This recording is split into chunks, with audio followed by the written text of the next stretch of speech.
আসসালামু আলাইকুম গাইস, আজকে আমি ডাল রান্না করতেছি। মুরগির মাংস রান্না করব। ডাল রান্না শেষ, এখন আমি মুরগি রান্না করতেছি। এখন আমি পেঁয়াজ, টমেটো, কাঁচামরিচ দিয়ে দিতেছি, তাই আদা, রসুন, হলুদ, মরিচ, মশলা, তারপরে জিরার গুঁড়ি। আর আমি মশলাগুলোকে ভালোভাবে কষিয়ে নিব। একটু পানি দিয়ে দিলাম, এলাচির গুঁড়া দিয়ে দিলাম, ভালোভাবে নাড়াচাড়া করবো। মশলাগুলো কষানো শেষ, এখন মুরগির মাংসগুলো দিয়ে দিয়েছি।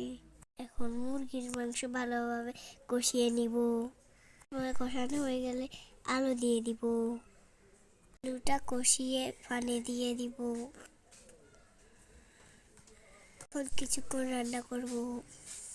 ফাইনালি আমার রান্না শেষ হয়ে যাচ্ছে।